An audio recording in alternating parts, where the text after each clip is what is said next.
How's it going, assholes? My name is TheStellarJay, and I have a confession to make. I like rom-coms. I love rom-coms. I like them more than 90% of action anime, which is at least partly due to the fact that after watching Fullmetal Alchemist, everything else feels like garbage, but I digress. Toradora? Chef's kiss. Words bubble up like a soda pop?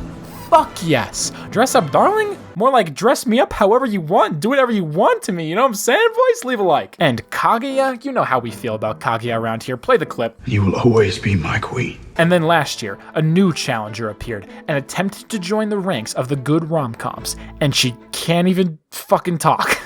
It feels like everyone I've talked to about Komi-san has either loved it or hated it. At first, I was not interested. I'm like, why the fuck does this bitch not talk? Until I saw this video. And then I'm like, alright.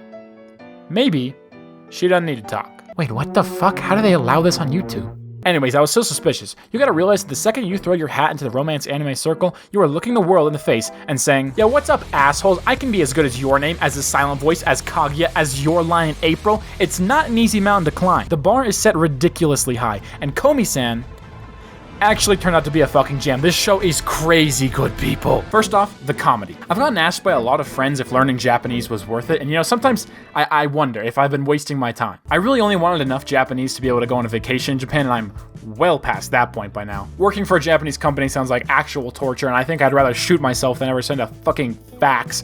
But watching Komi, I can definitively say that it was fucking worth it, assholes. Woo! This show is so much funnier if you know Japanese. Just look at the characters' names. The main character has a disorder that prevents her from speaking. Komyu, which is a shortened version of communication. Sho, which means sickness. Komyu, Sho.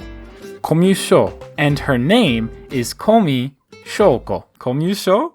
Komi Shoko? Huh? The show is filled with wacky, zany characters, but the protagonist is the only normal one, so his name is Tadano Hitohito, which literally translates to just a person.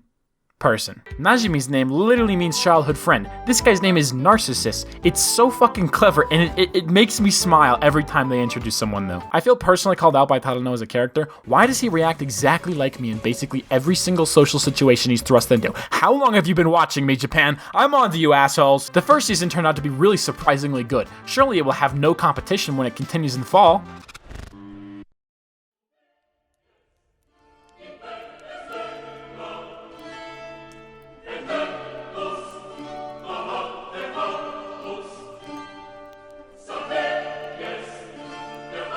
Holy shit, Kaguya was fantastic this season. The animation, the voice acting, the comedy, the romance, everything was on point. Chika says motherfucker.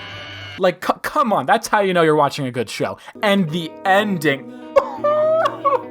If anyone else is down to eat ice cream and cry for 3 hours, hit me up. The beginning of the season was like a race between these two shows to see who would win my affection. It's like the old saying goes, love is a race. And the race is on, people. Kaguya starts out strong with a hand-holding scene, ladies and gentlemen, but boom, Komi takes back the lead with a Christmas outfit. We're in the home stretch, baby, and holy shit, cosplaying Kaguya!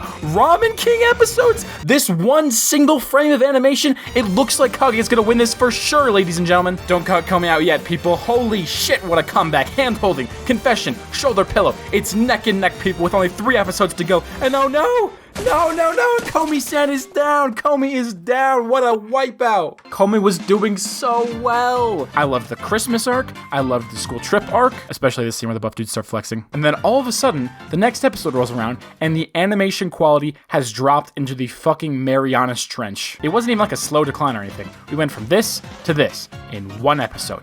And it kills the comedy and romance aspects. It was so distracting. It's such a shame too, because you know it wasn't the fucking animator's fault. It was probably some stupid ass executive pushing season 2 out the door too fast and just killing everyone's will to live. Update. The last episode was back to its usual quality. It was just like a 2 episode hiccup, I guess. But still, you win this season, Kaguya. The thing I love the most about these two shows is that neither of them take themselves too seriously. The new Kaguya season started with the entire school falling out of the fucking sky, and then a borderline lolly starts listening to ASMR of a camel while a depressed guy thinks of a way to tell her that her headphones are unplugged. And then they record a fucking opera-quality symphony for a scene about someone realizing that they left their crush on red. Komi started with a 2-minute hype-to-the-moon dialogue from Najimi, and then Tadano interrupts him and he's like, what the fuck are you doing, dumbass? These 3 start crying when Komi asks them to write their names in her friend's journal.